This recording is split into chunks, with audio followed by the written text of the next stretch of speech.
mutaqabbala. Allahumma anfa'na bima 'allamtana wa 'allimna bima yanfa'una wa zidna ilma.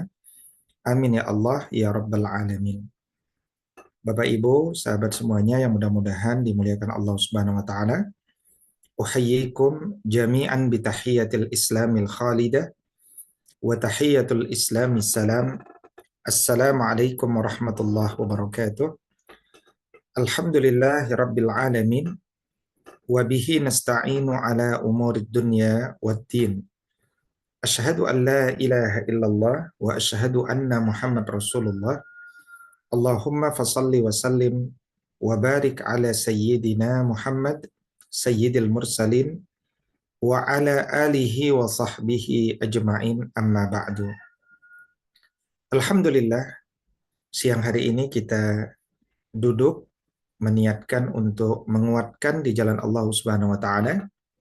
Karena sebagaimana sila kedua Pancasila, kemanusiaan yang adil dan beradab, dia hanya terwujud ketika kita berketuhanan yang Maha Esa. Ketuhanan yang Maha Esa berkonsekuensi agar bangsa Indonesia tunduk kepada kalam Tuhan. Ketundukan kita kepada kalam Tuhan dalam perspektif Muslim adalah tunduk kepada Al-Quranul Karim. Dan dengan tunduk kepada Al-Quranul Karim itulah akhirnya kita dapat mewujudkan kemanusiaan yang adil dan beradab. Dan di antara adab seorang Muslim adalah dia membagi waktunya antara waktu untuk mencerdaskan akalnya, waktu untuk membersihkan jiwanya, dan waktu untuk menguatkan jasadnya. Dan akal yang cerdas akan mendorongnya untuk mengejar dua hal. Satu, mengejar harta, yang kedua mengejar ilmu. Rasulullah sallallahu alaihi wasallam pernah bersabda, la hasada illa fisnatain. Jangan kalian merasa ghibtah, hasad, ya, kecuali pada dua perkara, yaitu seseorang yang memiliki harta yang banyak dan dengan harta itu dia membagi, dan kepada seseorang yang memiliki banyak ilmu dan dengan ilmu itu dia juga berbagi. Maka selain ada waktu bagi kita untuk mengejar harta, maka seimbangkan dengan mengejar ilmu. Apalagi amal-amal yang kita lakukan hendaklah amal-amal yang bergerak di atas ilmu. Abdullah ibn Mas'ud radhiyallahu taala anhu dahulu berkata, al ilmu qabla al amal wal amalu tabi'uhu. Ilmu itu sebelum amal dan amal mengikuti ilmu. Dan sumber ilmu adalah Allah Subhanahu wa taala. Al ilmu minallah. Ilmu itu milik Allah. Al ilmu bitta'allum. Ilmu itu dengan belajar. Karena itu ketika kita ingin naik derajatnya di hadapan Allah Subhanahu wa taala dengan ilmu, maka siapkanlah waktu kita untuk belajar, dan sebaik-baik belajar adalah mempelajari langsung pada sumber pelajaran itu sendiri, yakni Al-Quranul Karim. Karena itulah Al-Quranul Karim hadir sebagai satu sumber referensi bagi kita semuanya untuk dapat beramal. Baik amal menjaga diri kita dan menggerakkan diri kita, kemudian amal kepada orang-orang di sekitar kita, mulai dari keluarga kita, kemudian tetangga kita, masyarakat kita, bangsa kita, hingga alam semesta ini. Dan tentunya dalam konteks kajian kita siang hari ini adalah bagaimana kita dapat mengambil pesan-pesan ilahiyah melalui pentadaburan ayat-ayat Allah Subhanahu wa taala sehingga kita bisa mensukseskan salah satu amal yang seharusnya dilakukan dan disempurnakan oleh seorang pribadi muslim, yakni berkeluarga. Disebut keluarga tentu karena ada suami, istri, dan dengannya menjadi sebab adanya anak dan keturunan. Karena itu, kalaulah akad nikah itu ibadah, menjalani roda berkeluarga jauh bernilai ibadah.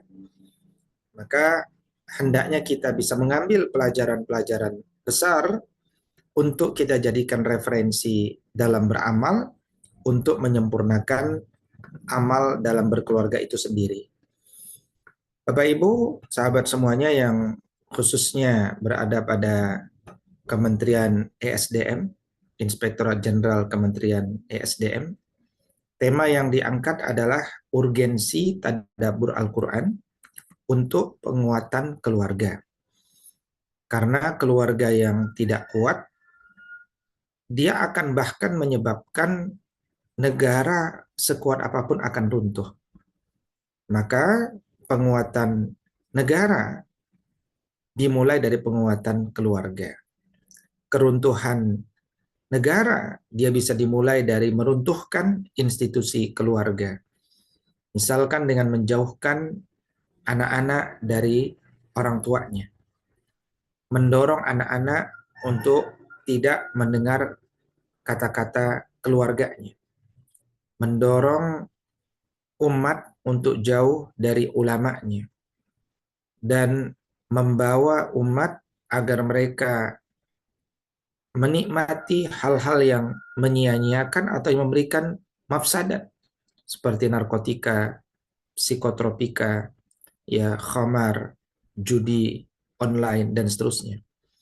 Maka keluarga yang kuat adalah keluarga yang mampu bertahan dari segala bentuk ujian dan gelombang kehidupan.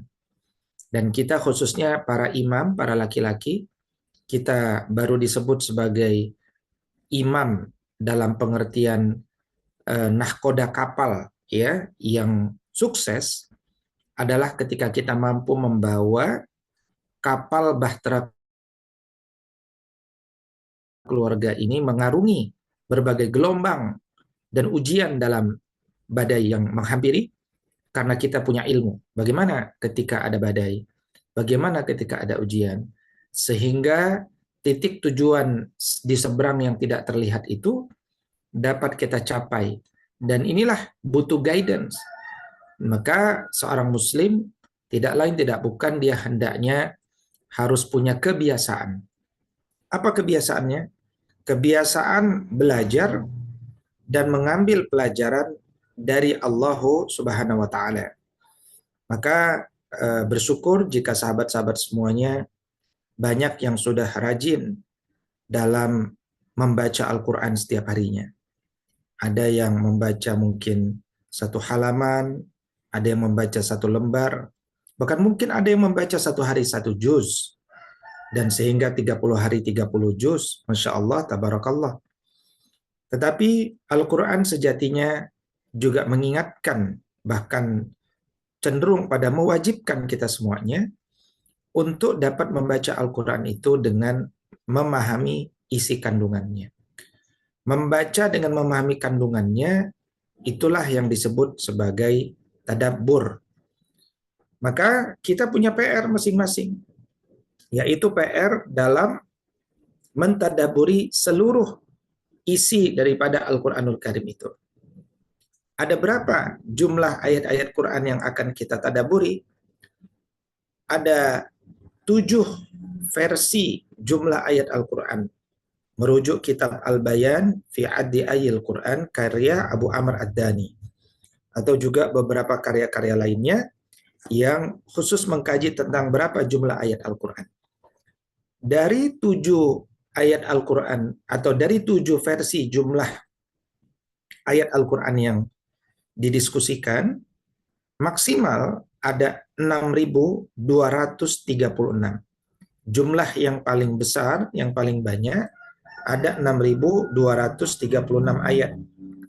Disebut Al-Kufi yang disandarkan dari riwayat Abu Amr Ad-Dani dengan jalur Hamzah bin Hubaib yang bersambung hingga Sayyidina Ali bin Abi Thalib radhiyallahu taala anhu.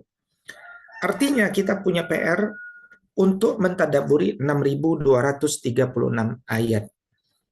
Ya, di dalam Al-Qur'an surat Shad surat 38 ayat 29. Allah Subhanahu wa taala berfirman, A'udzu billahi minasyaitonir rajim. kitabun anzalnahu ilaika mubarakun liyadabbaru ayatihi waliyatazakkara ulul albab. Kitab Al-Quran ini diturunkan kepadamu, wahai Muhammad, dengan penuh keberkahan untuk ditadabburi, ditazakuri orang-orang yang cerdas akalnya karena terbuka lubnya, lapisan keempat kolbunya. Jadi kolbu itu punya 4 lapisan. Pertama lapisan sodar, di mana cahaya Islam masuk ke dalamnya. Ada lapisan kalbu itu sendiri, di mana cahaya iman berada menyinarinya. Kemudian ada lapisan fuad, ya, inna sam'a wal basara wal fuada kullu ulaika kana anhu mas'ula.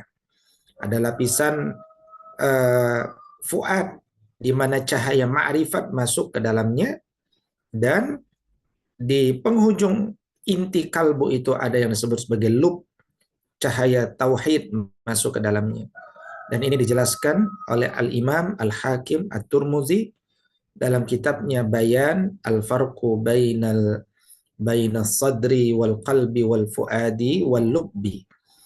Maka orang-orang yang terbuka lubnya ini, dia akan dimudahkan Allah untuk memahami ayat-ayat Allah, baik ayat-ayat yang ada di alam semesta ini maupun ayat-ayat yang tertulis dalam Al-Quran dengan begitu mudah.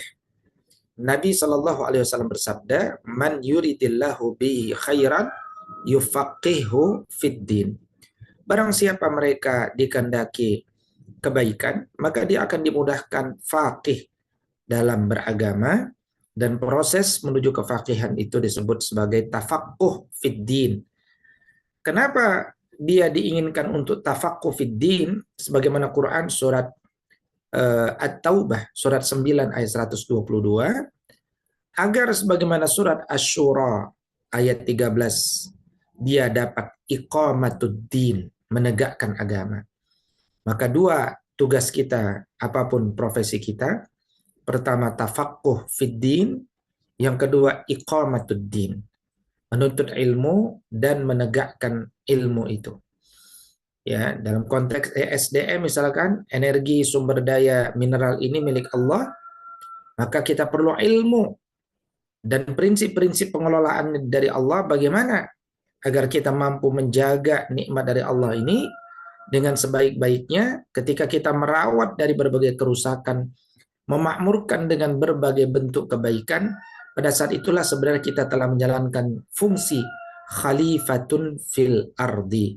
Sebagaimana Allah inginkan manusia itu punya kompetensi khalifatun fil ardi. Ya, maka hal ini semuanya mendorong kepada kita untuk memiliki ilmu. Orang yang memiliki ilmu, dia tidak akan bergerak dengan perasaan, tidak akan bawa perasaan. Dan ilmulah yang akan menjaganya, bukan perasaannya. Dan dari 6.236 ayat berarti kalimat, maka dia mengandung, kalau dibedah itu mengandung kata-kata, karena kalimat itu kan mengandung kata-kata. Terdapat 77.439 kata. Dan kata-kata itu juga mengandung huruf. Ada 340.740 huruf. Ya, kenapa huruf harus diseriuskan juga untuk diketahui? Karena menegakkan ayat itu berawal dengan menegakkan kata. Menegakkan kata itu berawal dengan menegakkan huruf. Itulah kenapa kemudian Rasul Shallallahu Alaihi Wasallam pernah bersabda, la aqulu alif lam mim harfun. Aku tidak pernah mengatakan alif lam mim itu satu huruf.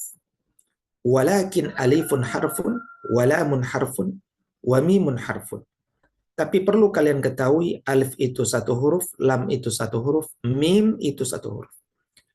Tentu kita semua tahu bahwa memang alif lam mim itu 3 huruf.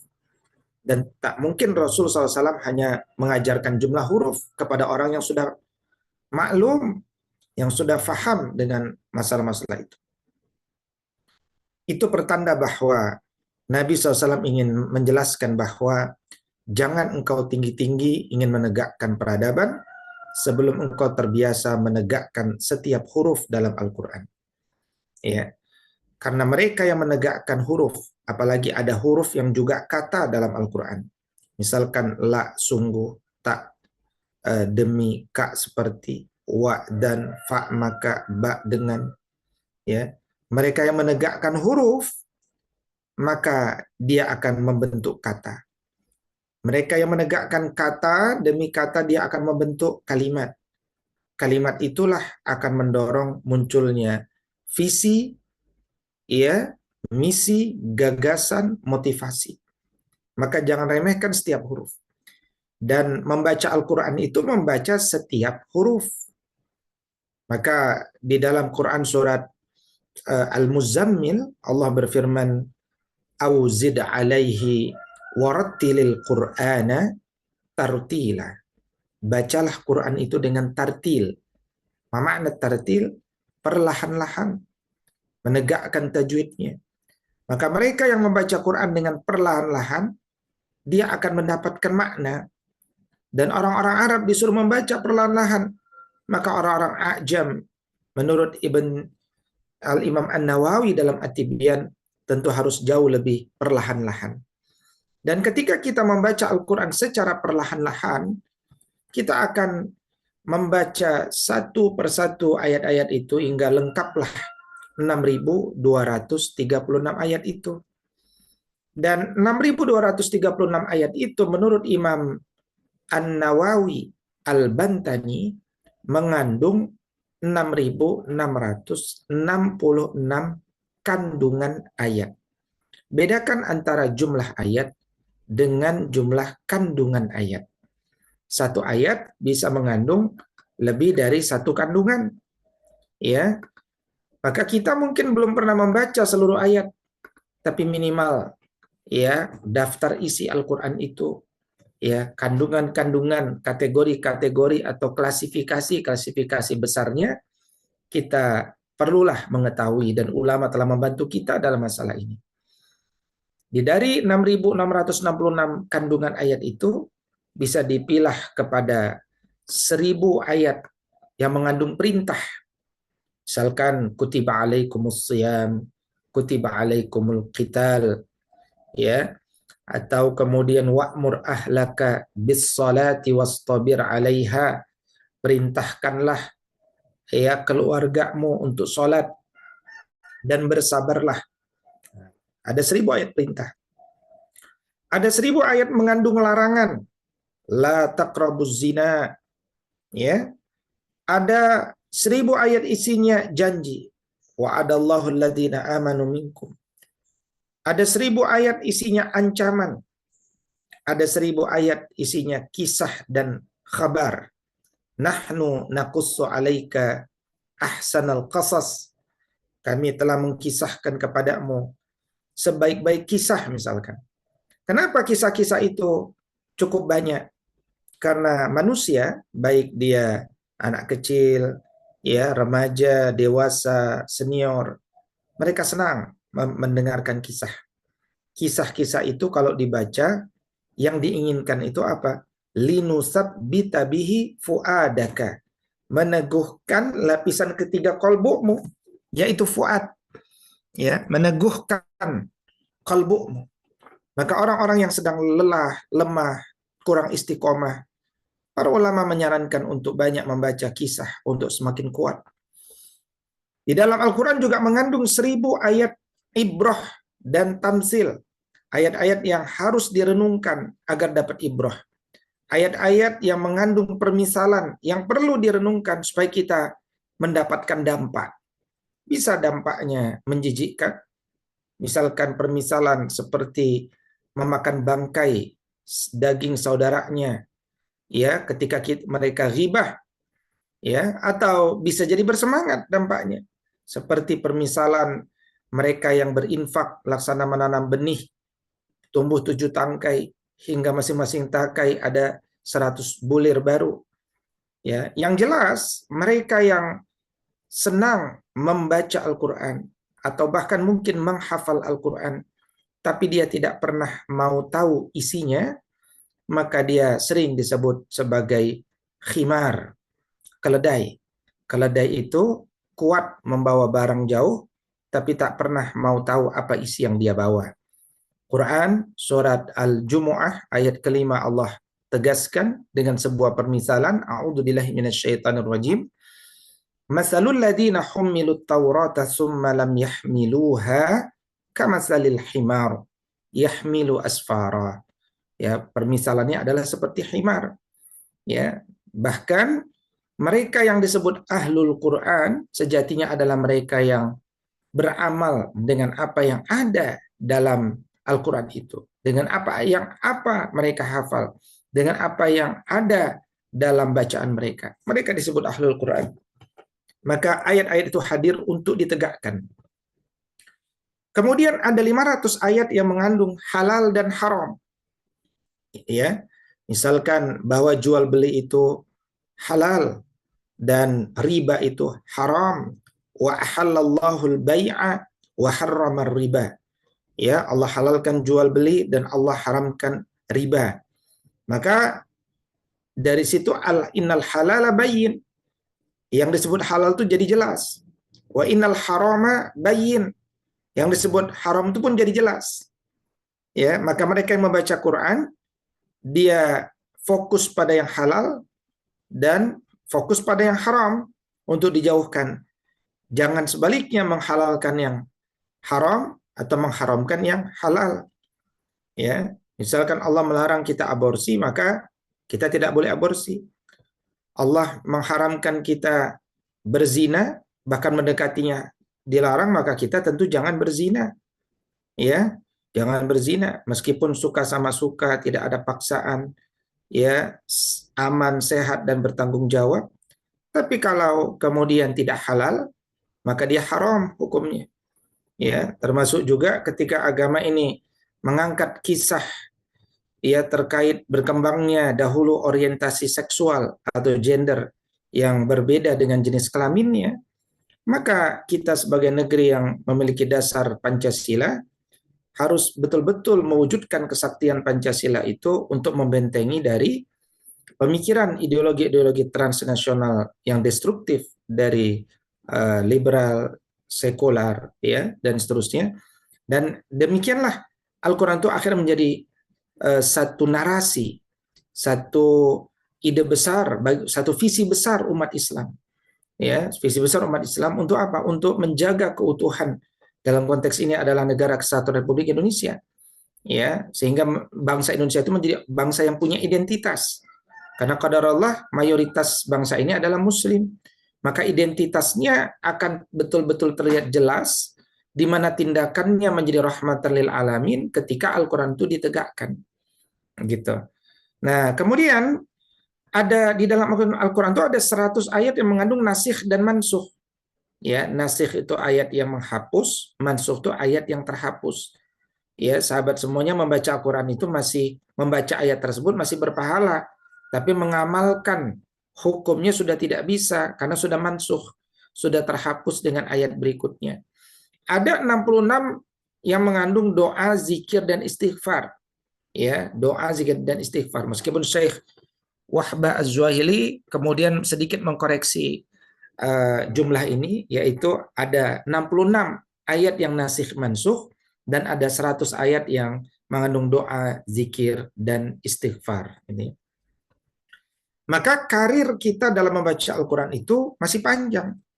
Ya, kita masih dalam tahap katakan membaca juz per juz.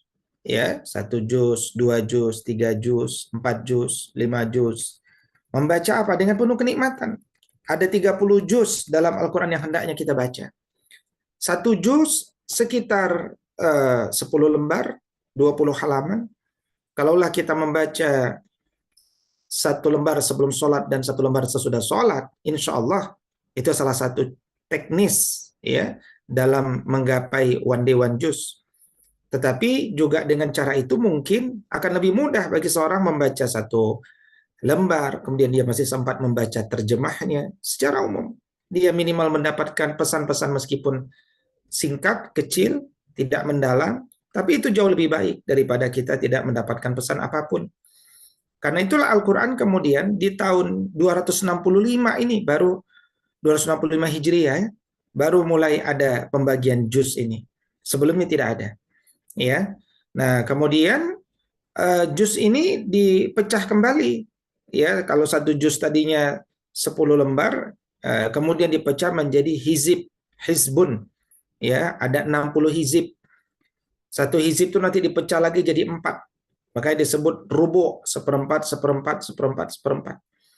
Maka Al-Quran itu mengandung 30 juz, 60 hizib, 240 rubu. Bayangkan kalau keluarga-keluarga Indonesia setiap pekan ya membaca satu rubu saja. Insya Allah 4,5 tahun, 5 tahun, secara umum dia telah mendapatkan pesan-pesan umum. Selanjutnya karirnya bisa dilanjutkan lagi dengan apa? Dengan memperdalam kembali isinya, pemaknaannya. Karena Al-Quran ini semakin diperdalam, dikaji, direnungkan dengan ilmu-ilmu alat yang jelas, maka dia akan memberikan motivasi-motivasi dan pelajaran-pelajaran baru. Ya, maka tahapan kita dalam kesibukan membaca Quran itu mulai dari kita membaca dengan benar, indah, terjaga, bahkan bagus bersama-sama. Kita tegakkan tajwid dan makharijul huruf. Kemudian kita telah mengetahui hukum-hukum huruf. Mungkin ada orang membaca dengan tajwid, tapi dia tidak tahu hukumnya. Nggak ada masalah, itu prioritas nomor 1. Tapi kalau dia tahu hukum-hukumnya, tentu itu lebih baik, karena dia bisa mengajarkan. Kemudian dia bisa membaguskan bacaan Al-Quran dia dengan tahsin. Ya, kemudian dia mulai menghafal surat-surat pendek dengan benar untuk ibadah sehari-hari dengan mandiri. Ya, kalau orang sudah lulus tahsin, baru dia bisa menghafal dengan mandiri. Kalau belum, hendaknya dia menghafal melalui talqin, ya, atau mendengarkan bacaan-bacaan imam. Ya. Kemudian bisa dilanjutkan dengan membaca tafsir Al-Quran untuk memahami ilmu dan hukum. Ya, tentunya tidak cukup dengan membaca sendiri, tapi membaca sendiri itu menjadi sebuah keniscayaan hari ini agar percepatan ilmu kita tinggi. Kemudian kita membuat catatan-catatan khusus dari bacaan kita, sehingga kita datang ke majelis-majelis ilmu tidak dalam pikiran yang kosong, tapi hadir untuk mengkonfirmasi pemahaman-pemahaman kita di dalam majelis ilmu. Ini adalah cara-cara untuk akselerasi dalam penguatan kecerdasan narasi bangsa hari ini. Ya, karena ketika kita tidak memiliki narasi dari kalam Allah, Al-Quranul Karim, biasanya manusia akan mengcopy paste dari kalam-kalam manusia yang sejatinya hanyalah pemikiran-pemikiran individu, spekulasi filosofis, ya, kalam-kalamnya Aristoteles, Socrates, Plato, ya, John Dewey, Maria Montessori dan seterusnya itu kalam-kalam manusia biasa. Ya, kenapa kita faham betul dengan kalam-kalam manusia, bahkan militan betul dengan kalam-kalam manusia, tapi kita awam dengan kalam Allah Subhanahu wa taala. Dan karena itulah manusia itu tidak bebas nilai. Dia kalau tidak mengikut kalam Tuhan, maka boleh jadi dia berseberangan dengan kalam Tuhan. Maka tidak ada yang value free, tidak ada yang bebas nilai. Semuanya value laden, terikat dengan nilai. Dan itulah cita rasa bangsa Indonesia yang berketuhanan yang Maha Esa, karena ulama ingin bangsa ini dekat dengan kalam Tuhan sehingga dia hidup karena khuluquhu Al-Quran, seperti Rasul sallallahu alaihi wasallam yang akhlaknya Qurani. Ya, artinya apa? Semua yang diketahui dari Al-Quran itu ditegakkan dalam kehidupannya. Maka kemudian dia mentadaburi ayat dan tafsir Al-Quran. Ini karir berikutnya. Kemudian menghafalkan ayat-ayat Al-Quran yang lainnya secara bertahap. Ya, saya sarankan setelah kita menghafal juz 30, kita bisa menghafal juz 1, juz 2, surat Al-Baqarah, Ali Imran, ya, Zahrawani, ya, 2 surat yang akan menolong kita kelak pertama kali bangkit dari alam kubur. Ya, kemudian apa-apa yang sudah kita nikmati, sebarkan ayat-ayat Al-Quran itu dan pelajaran melalui berbagai media gratis yang kita miliki. Ya, karena membaginya itu adalah cara kita mengokohkan ilmu bagi kita sendiri dan juga cara kita untuk mendapatkan jariah dari orang lain. Ya, maka jangan pernah berniat mengajari orang lain, cukup berbagi saja apa yang sudah kita nikmati dari iman, adab, ilmu, dan amal. Kemudian pelajarilah salah satu qiraat Al-Quran dari 7 atau 10 qiraat yang sahih ya dari Nabi Shallallahu Alaihi Wasallam. Kemudian ajarkan Al-Quran ya mulai dari poin 1 sampai poin 9 ini. Karena khairukum man ta'allama Al-Quran wa 'allamahu. Sebaik-baik kalian adalah yang belajar Al-Quran dan mengajarkan Al-Quran. Banyak orang yang belajar tapi tidak mau mengajar. Sebaliknya banyak orang yang mengajar tapi dia berhenti belajar. Maka Quran surat Ali Imran ayat 79 mengingatkan manusia untuk mengejar gelar Rabbani. Kunu Rabbaniyin bima kuntum tu'allimunal kitaba wa bima kuntum tadrusun. Ya, caranya meraih gelar Rabbani itu adalah dengan cara belajar Al-Quran dan terus mengajarkan Al-Quran dan terus belajar Al-Quran. Nah, maka kejar gelar-gelar Rabbani. Jangan sekedar gelar doktor, profesor kita kejar, ya karena itu dia baik, tetapi jauh lebih baik kalau kita mengejarnya dengan Islamic worldview, dengan Quranic worldview. Ya, jadi doktor bidang mineral yang Qurani, ya, profesor bidang mineral yang Qurani. Nah, itu Masya Allah. Ya, karena tidak ada dikotomi. Ya, sejak dulu bahkan harusnya di masa depan antara ilmu agama dengan ilmu dunia. Ketika kita membaca Al-Quran itu kita akan dapati bahwa semua ilmu harus dipelajari dan semua ilmu itu harus beragama untuk ditegakkan di dunia. Ya kan? Semua ilmu yang kita pelajari itu untuk ditegakkan di dunia dan karena itu dia harus beragama. Ya, kemudian mendapatkan sanad dalam bacaan-bacaan Al-Quran kita ini adalah karir berikutnya. Dan kemudian kita bisa melanjutkan mempelajari qiraat-qiraat Al-Quran lainnya. Ini adalah program peningkatan kapasitas itu. Nah, karena dengan pola pandang itulah kemudian iman kita akan fokus pada amal. Karena orang itu belum disebut beriman kalau dia belum beramal. Tetapi amal harus didahului ilmu. Dan ilmu akan mendapatkan yang banyak manakala dia dahulukan adab. Tapi tak mungkin orang senang dan bahagia bicara adab kecuali orang itu memiliki iman kepada Allah Subhanahu wa taala. Dan ketika kita membaca Al-Quran dan ingin mendapatkan prinsip-prinsip atau narasi-narasi umum dulu tentang bagaimana Al-Quran memandang ketahanan keluarga, dan itulah judul materi kita hari ini sebenarnya, ya, karena yang tadi saya sampaikan itu baru semacam pengantar umum saja, bahwa kita akan mendapati bahwa Allah Subhanahu wa taala memberikan narasi kepada kita bangsa Indonesia pada khususnya untuk bersama-sama bahu-membahu melahirkan generasi khalifatun fil ardi, pemimpin orang-orang bertakwa yang berakal cerdas, berjiwa bersih, berjasad kuat, mengejar amal soleh yang diridai Allah Subhanahu wa taala. Allah berfirman, dan ini sebuah narasi yang tidak dikarang kan? Ya, karena dalam apapun sebaiknya kita tidak mengarang. Lisan kita hendaknya membahas sesuatu yang ada nasnya, ya, dari Allah Subhanahu wa taala. Allah berfirman dalam Quran surah Al-Baqarah ayat 30.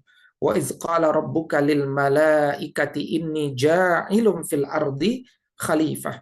Ya, jadi Allah menginginkan kita ini semuanya untuk menjadi khalifatun fil ardi. Dan khalifah pertama itu siapa? Nabi Adam alaihissalam. Dan Nabi Adam alaihissalam sendiri pun tidak diturunkan Allah kecuali setelah wa'allama Adamal asma'a kullaha, diajarkan berbagai cabang ilmu. Sehingga kemudian dengan ilmu dia menjadi pemimpin ilmu. Ya, dan karena itulah orang yang berilmu, ya, kemudian dia didorong untuk punya kompetensi selanjutnya yaitu memimpin masyarakat.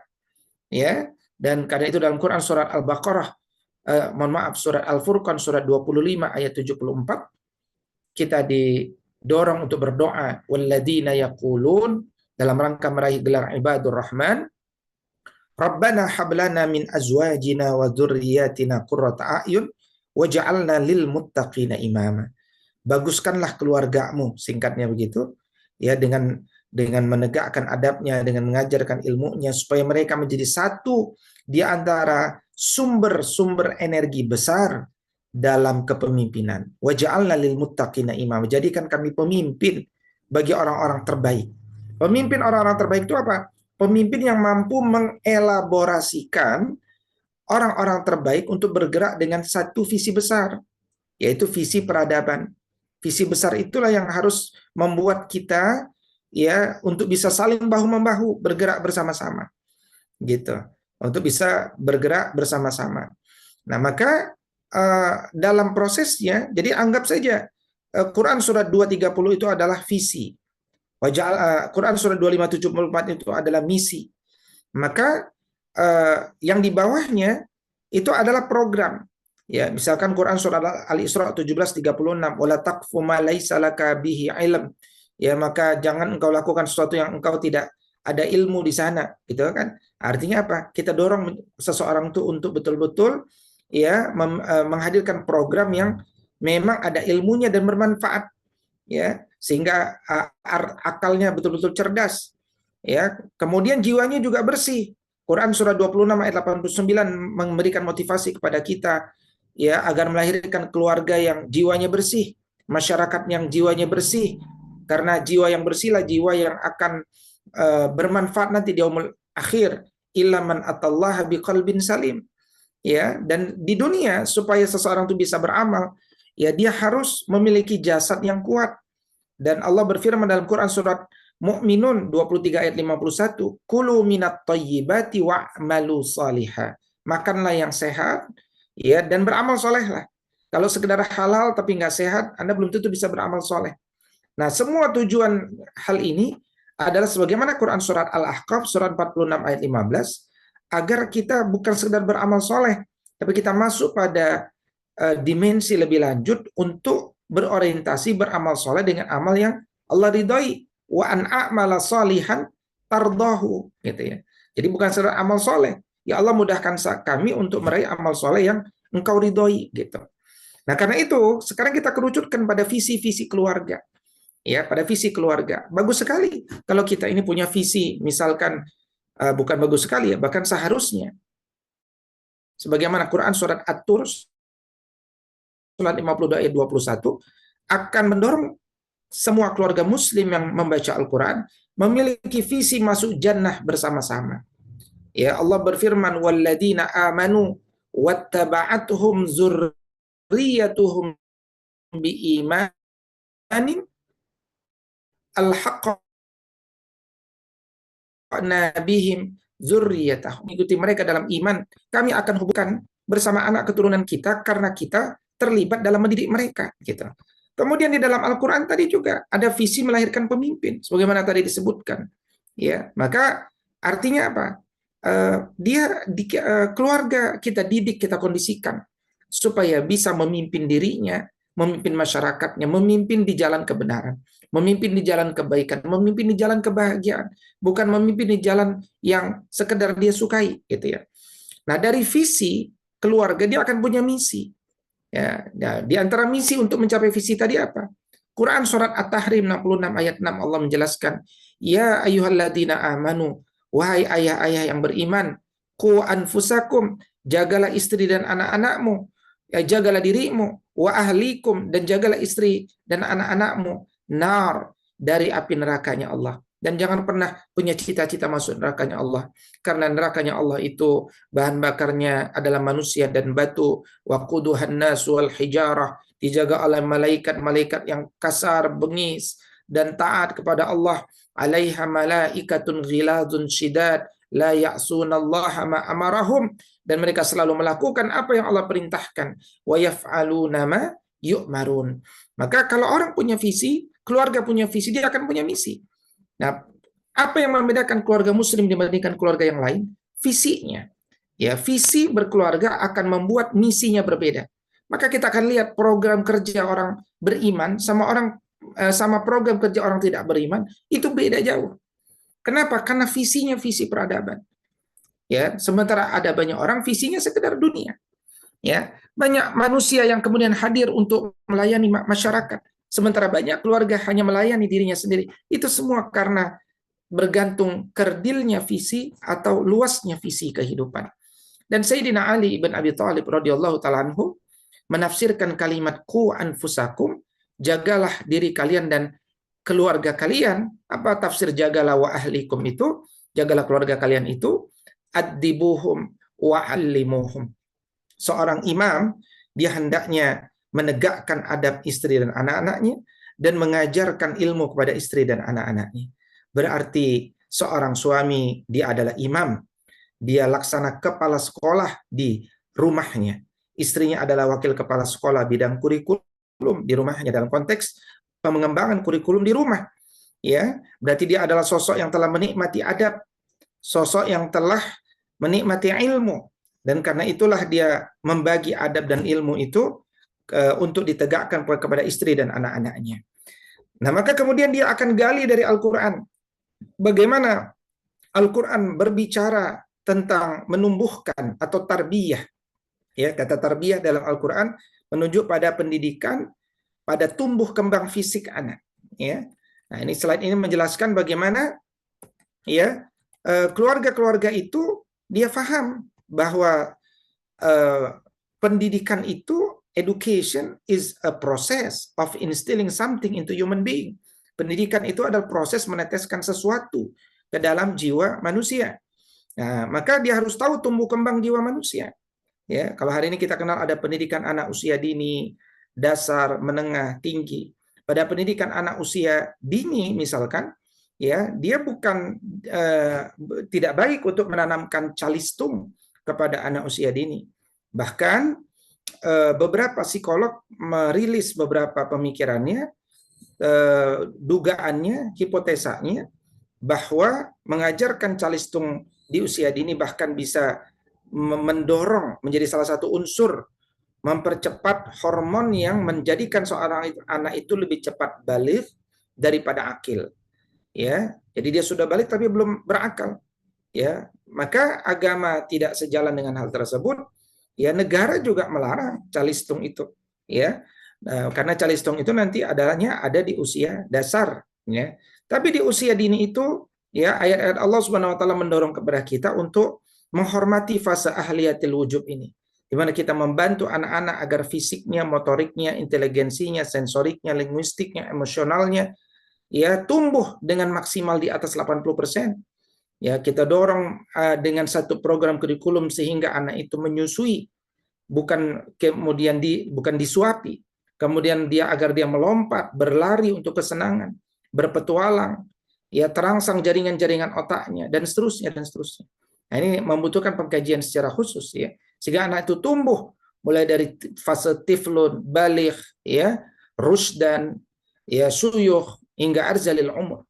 Ya, nah dalam proses-proses itu, kemudian ayat-ayat Allah Subhanahu Wa Taala kalau kita tadabburi secara umum, ya, kita akan mendapatkan minimal ada 11 kewajiban orang tua pada anaknya.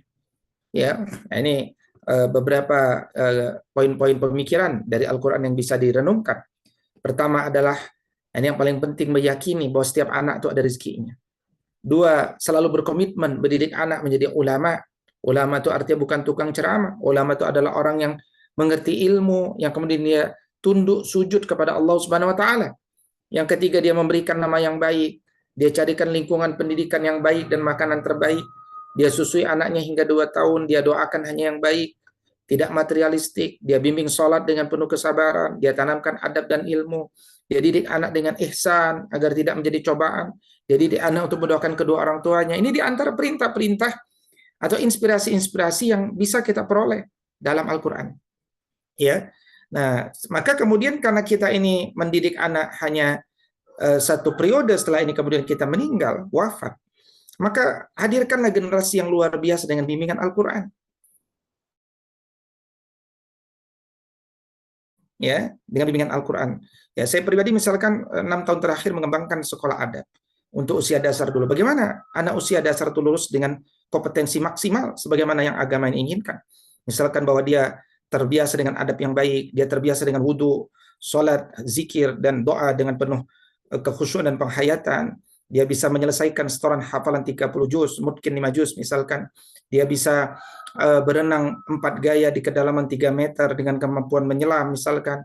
Dia punya kemampuan public speaking, dia punya kemampuan entrepreneurship, literasi alam, dan seterusnya. Itu semuanya harus menjadi narasi keluarga-keluarga Muslim, ya, apalagi keluarga-keluarga bangsa Indonesia, karena bangsa ini harus punya nilai competitiveness dibandingkan bangsa yang lain, dan agama punya narasi agar bangsa ini tidak menjadi bangsa follower, tapi bangsa driver, dia bangsa leader, bukan bangsa passenger. Dia bangsa yang selalu berpikir sebagai trendsetter, ya, berpikir out of the box, berpikir beyond the extra mile, berpikir above average, berpikir membuat arus, bukan sekedar mengikuti arus. Nah, disinilah kemudian Al-Quran itu sangat dibutuhkan, sehingga manusia itu betul-betul punya narasi. Tapi janganlah kita bicara mendidik keluarga, ya, membangun ketahanan keluarga, kalau kita para imam pada khususnya tidak senang untuk berdialog, berdiskusi, ngobrol. Ya, ketika kita betah hanya menjadi seorang suami yang pendiam, ayah pendiam, tidak punya narasi, dengan alasan kesibukan pekerjaan kita kemudian mengorbankan kebersamaan-kebersamaan emas kita bersama 12 tahun pertama usia anak-anak kita. Karena setelah itu bukankah sebagian anak-anak kita mungkin akan tinggal di pondok pesantren dan seterusnya. Maka kalau kita perhatikan dari 6.236 ayat Quran ini ada 17 dialog yang menjelaskan bagaimana orang-orang soleh dahulu tuh dialog dengan anak-anaknya. Ya, bahkan dialognya dengan dialog yang tinggi gayanya. Dan misalkan kalau kita kalkulasi ada 17 ada 14 dialog yang bahkan dilakukan oleh ayah dalam Al-Qur'an. 2 dialog dilakukan oleh bunda. Tidakkah ayah tergerak untuk semakin semangat untuk dialog, ngobrol? Meskipun kalau kita tidak tahu ingin berbicara apa, kita tinggal meng-copy paste daripada dialog-dialog orang-orang soleh di masa dulu ini. Ya, misalkan dialognya Luqman, ya, ayat surat Luqman ayat 16 misalkan. Ya, beliau berdialog kepada anaknya di tengah kesibukannya dalam mencari maisha dan seterusnya, ya. Beliau pesankan, ya bunayya innaha intakum misqala habbatin min khardal fatakum fi sakhratin aw fis samawati aw fil ardi ya'ti bihallah innallaha latifun khabir, ya. Wahai anakku, janganlah engkau remehkan perbuatan baik sekecil apapun, karena itu besar nak di hadapan Allah Subhanahu wa taala. Ya, itu satu pesan-pesan mulia, pengantar ilmu bagi yang seharusnya dikeluarkan oleh seorang kepala sekolah, sehingga beban daripada wakil kepala sekolah bidang kurikulum itu relatif lebih ringan, gitu ya. Baik sahabat semuanya, saya kira ini baru pengantar saja dari materi yang ingin saya sampaikan, karena sudah hampir 1 jam saya menyampaikan materi. Mungkin akan bisa diperdalam jika ada sesi tanya jawab.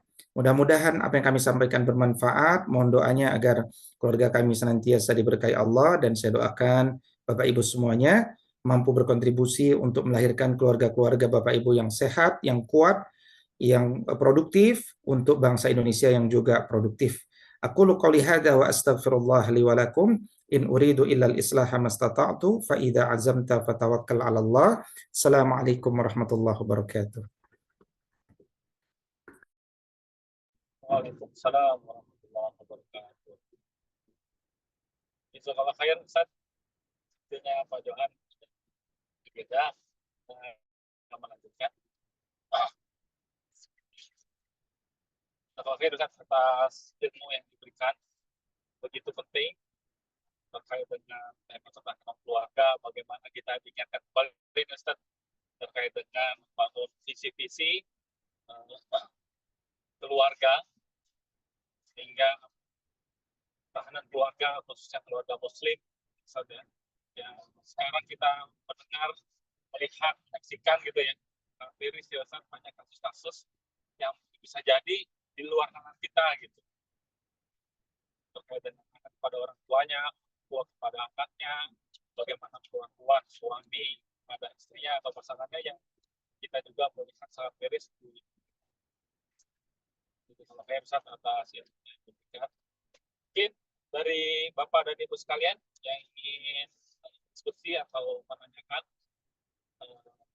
kepada Ustadz, alhamdulillah Ustadz selalu pakar di bidang hal ini, kita bisa jadi sharing dan bertanya kepada Ustadz. Silakan kepada Ibu sekalian.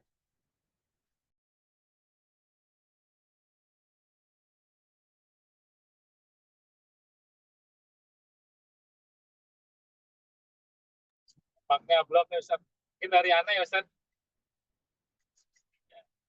Ya, silakan, tafadhol lagi. Ustadz, ini ada ingin bertanya kepada Ustadz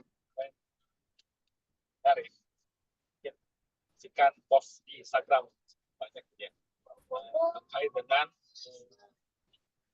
bagaimana kondisi banyak anak yang sekarang itu dia yang menghafal Quran, dia sekolah juga di sekolah, tapi secara adab itu dia belum menunjukkan kepada Islam. Dan dia sampaikan bahwa terkait dengan hal tersebut untuk melatih adab emosionalnya itu dididik dengan fitrah yang disampaikan. Sehingga sebab tersebut menyampaikan dia kan ada sekolah yang berbasis fitrah. Ini mungkin terkait dengan fitrah dia sampaikan bahwa memang untuk melakukan pendidikan fitrah itu adalah cinta. Cinta itu adalah kedekatan kita dengan orang tua dengan besar. Kita kan kalau ingin melakukan sekolahkan anak kita di pesantren besar-besar, nah ini kan untuk membangun kedekatan sesuai dengan pendidikan fitrah tersebut ya sepertinya kayaknya terbatas ya Ustaz. Nah itu mungkin bagaimana Ustaz untuk menyelaraskan tentang bagaimana mereka dididik dengan Al-Quran dan bagaimana tadi dengan adabnya dididik secara fitrah, tetapi kita kan secara orang tua itu tidak terlalu dekat. Itu mungkin pertanyaan yang pertama. Nah, yang kedua pertanyaan dari kami adalah tadi Ustaz ketika negara itu untuk membangun peradaban itu dari Al-Quran, kami tangkap adalah kalau ilmu itu berarti kan Al-Quran. Bagaimana orang-orang yang generasi Al-Quran itu menjadi membangun translator untuk menjadi pemimpin di masyarakat. Nah, akan tetapi pola pendidikan atau pola karir yang ada saat ini sepertinya kan kadang-kadang tersebut gitu. Misalnya dia yang aktif atau apa ya penerimaan perempuan itu terkadang mengesampingkan itu. Padahal dia sebenarnya mampu. Karena pola pendidikan kita misalnya anak aja ya ketika dia ingin fokus Al-Quran ya porsinya Al-Quran itu diperbanyak dan untuk karena dengan fokus Al-Quran tersebut ilmu-ilmu terkait dengan keduniawiannya itu sedikit. Nah ini bagaimana nanti ketika dia ingin jadi tenaga kerja masyarakat selain dari pola pendidikannya dan dari sisi rekrutmen pola karir kita yang menerima kadang-kadang ya hanya saya melihat seperti itu. Mungkin itu dua pertanyaan Ustaz kalau kait. Assalamualaikum. Ya, baik. Bismillahirrahmanirrahim. Yang pertama terkait tentang mendidik anak ya. Jadi pembiasaan adab kepada anak-anak kita itu baik sekali. Tetapi sejatinya ada yang harus didahulukan sebelum pembiasaan adab itu, yaitu menggerakkan iman, ya, menanamkan iman hingga jiwanya bergerak. Ibarat kata kenapa Al-Quran itu turun surat Makkiyah dulu baru surat Madaniyah, karena Allah menanamkan wainya dulu, baru haunya.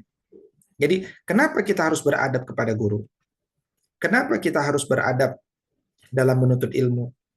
Kenapa kita harus beradab ketika jauh dari orang tua? Wainya itulah yang penting. Maka dialog-dialog menanamkan keimanan itu memang dilakukan setiap hari. Selama 24 jam dunia pendidikan itu bukan hanya di sekolah, bahkan salah satu disertasi menjelaskan bahwa sebagus-bagusnya sebuah sekolah, dampak terbesar itu ada di rumah. Ya, bahkan kalau tidak salah menyebutkan 60% dampak pendidikan itu tetap di rumah. Artinya sekolah itu bukan tempat penitipan anak, tapi sekolah itu adalah mitra strategis dalam menumbuhkan jiwa anak-anak yang penuh adab gitu. Nah, jadi itu yang pertama, menumbuhkan ekosistem kerjasama harian sehingga evaluasinya pun harian, tidak boleh semesteran. Ya, karena kalau semesteran sudah terlambat, sering muncul generalisasi. Maka sebuah sekolah harus betul-betul fokus pada perubahan-perubahan. Satu perubahan kecil saja ya yang negatif misalkan ya misalkan kita melihat seorang anak kok datang ke sekolah mengantuk, itu ada perubahan dari kebiasaan yang negatif. Nah, kalau di Jerman itu langsung jadi masalah oleh supervisor. Kenapa anak ini datangnya mengantuk gitu ya? Ya dan seterusnya. Itu dievaluasi harian dan segera dicari solusinya. Atau kemudian kenapa anak kita ini jadi tidak fokus ya, susah konsentrasi, kata-katanya kasar. Oh, ternyata orang tuanya memberikan handphone atau gadget misalkan. Maka hari itu juga harus selesai ya, harus selesai. Artinya selain ada usaha harian dalam menginternalisasikan iman supaya menggerakkan jiwanya, kemudian ada usaha pembiasaan pada kebaikan sehari-hari baik di rumah maupun di sekolah, juga ada upaya untuk menjauhkan ya keluarga kita dari apa-apa yang bisa menjauhkannya dari Allah Subhanahu wa taala, dari fokusnya dalam menuntut ilmu. Nah, tadi misalkan dengan gadget gitu ya, dengan gadget. Jadi dia harus membentuk ekosistem yang no gadget at all. Kenapa? Karena memang Allah memerintahkan, ya, misalkan Allah berfirman wala tu'tus sufaha amwalakum. Jangan engkau berikan kepada seseorang yang akalnya belum sempurna harta kalian, dan gadget itu kan harta kita. Nanti kita akan banyak menangis pada akhirnya. Ya, kemudian yang kedua adalah uh, dibutuhkan kemudian satu program penguatan dengan gerakan bersama secara fisik antara orang tua, anak, ya, dan seterusnya. Nah ini merupakan satu ekosistem harian yang harus dikerjakan. Ini yang pertama, supaya kemudian keluarga-keluarga itu betul-betul menghadirkan kebiasaan, ya. Berikutnya juga dalam bab kurikulum, ya. Jadi kami berpikir dan merenung bahwa mereka yang dibiasakan hafal Quran tapi kemudian tidak terbiasa memahami kandungannya, nah ini yang kemudian akan menjadi persoalan gitu. Ini akan menjadi persoalan karena hafalan Quran itu mirip menjadi seperti semacam keterampilan, ya, dan kemudian dia tidak dikembangkan hak-hak lainnya selain hanya keterampilan menghafal itu, misalkan. Nah, karena itulah kemudian kegelisahan-kegelisahan itu kami turunkan dalam sebuah bentuk kurikulum kreatif, apa yang kami wujudkan di sekolah adab itu. Ya, dan salah satu hasilnya memang tetap pada akhirnya mewujudkan anak yang hafal Quran di usia SD, ya, tetapi tidak dengan cara menghafal Quran saja, atau juga tidak sekedar menghafal Quran tanpa satu solusi yang akan membuat anak itu cerdas, yaitu pentadaburan itu. Nah, itu yang kemudian saya kira perlu untuk menjadi bahan renungan ya daripada banyak sekolah, ya. Nah, kemudian di usia SMP seharusnya kurikulum itu sudah tidak lagi pada penghafalan Quran, tetapi sudah pada pengembangan keilmuan, ya, baik social sciences maupun natural sciences, ya, yang semuanya adalah pengejawantan daripada ayat-ayat Allah Subhanahu wa taala, ya, yang kemudian dia dikembangkan di atas anak-anak yang telah memahami hafalan Al-Quran. Maka usia SMP SMA itu penguatan bahasa Arab menjadi sebuah kewajiban, ya, untuk mendorong pada pentadabburan, dan bahasa Inggris juga menjadi kewajiban dalam bab penyebaran, ya, dan perluasan akses keilmuan itu nanti di usia SMA-nya. Ya, tapi sudahkah kita punya cita-cita bahwa kita akan melahirkan anak lulus SMA sudah memiliki uang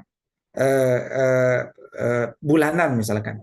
Nah, itu kan harus menjadi visi peradaban, ya, dan untuk sampai ke arah sana memang kurikulumnya tidak boleh biasa-biasa saja, dia harus kurikulum luar biasa.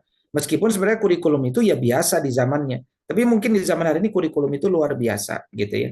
Nah, adapun kalau anak-anak kita ternyata dititipkan pada pondok pesantren yang punya fokus yang tidak sama dengan cara berpikir ini, ya memang harus difahami, ya, karena memang kenapa kita memilih sebuah pondok pesantren, tentu karena kita sudah paham detail program yang ada di pondok pesantren itu, targetnya seperti apa.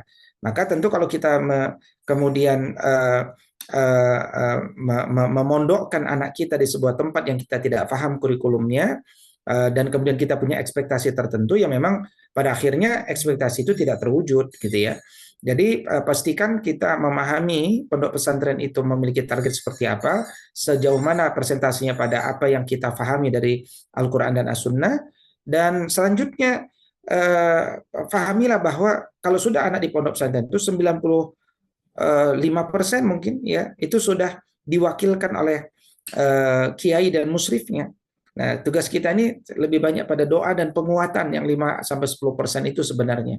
Ya, nah karena itu pastikan saya kira pondok-pondok ataupun boarding school ataupun sekolah-sekolah yang kita jadikan target berikutnya bagi tumbuh kembang anak kita adalah setelah kita memahami betul bagaimana kurikulum yang berjalan di dalamnya. Demikian mungkin pandangan kami, wallahu a'lam. Ada yang lain? Dipersilahkan. Baik, jazakallah khair. Baik, Bapak Ibu sekalian, mungkin ada pertanyaan. Sini juga hadir inspektur. Alhamdulillah, Masya Allah. Mungkin ada diskusi Pak Inspektur, Pak Laude.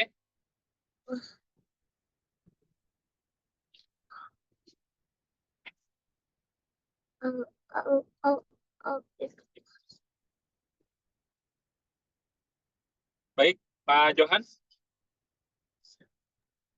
Lanjut, Bang Rizal. Ya. Baik, kalau sudah cukup, kami kita akhiri. Mungkin sebelum kita akhiri, mungkin ada nasihat dari penutup dari Ustaz. Kepada Ustaz. Ya, bismillahirrahmanirrahim.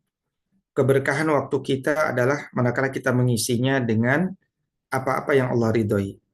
Dan sudah jelas itu berawal dari kebiasaan kita mentadaburi Al-Quran, sehingga kita paham bagaimana mengoptimalkan umur ini dengan agenda-agenda yang produktif atau muntijah. Tidaklah satu kesuksesan di jannah kecuali berawal dari kerja keras dan keringat, bahkan mungkin berdarah-darah. Kelelahan akan berbuah pada kebahagiaan. Apapun itu, dia pasti membutuhkan kelelahan. Mendidik keluarga juga sangat melelahkan. Tapi manakala kita tahu betapa mulianya pekerjaan kita hari ini, baik sebagai abdi negara di SDM, atau baik sebagai orang tua yang dititipi anak-anaknya, atau sebagai hamba Allah Subhanahu wa taala, maka kita akan menikmati setiap kelelahan itu. Maka cintailah kelelahan, kejar kelelahan, dan terus mengejar kelelahan, terus lakukan kelelahan itu sampai kelelahan lelah mengikuti kita. Jangan banyak beristirahat kecuali kita sudah yakin masuk jannahnya Allah. Fa idza faragta fansab wa ila rabbika farghab. Habis satu urusan yang baik, lanjutkan urusan baik berikutnya, seimbangkan akal, jiwa dan jasad kita. Mudah-mudahan Allah saksikan bahwa itu semuanya adalah satu waktu-waktu yang berkah yang dibalasnya dengan balasan yang besar di sisi Allah Subhanahu wa taala. Demikian mungkin closing statement dari kami. Masya Allah, tabarakallah, jazakallah khair Ustaz. Semoga ilmu yang diberikan jadi materi buat Ustaz, ilmu yang sangat penting ini bagi kami. Kami bahagia mendapatkan ilmu ini dan juga kadang-kadang kami tersentil atas mungkin yang jauhnya tahu khilaf kami. Mudah-mudahan ini menjadi tazkirah bagi kita sih. Baik, sekali lagi jazakallah khair dan jazakallah khair kepada Bapak Ibu yang telah hadir. Kita akhiri, kita tutup dengan kata majelis. Subhanakallahumma wa bihamdika. Assalamualaikum warahmatullahi wabarakatuh. Waalaikumsalam warahmatullahi wabarakatuh.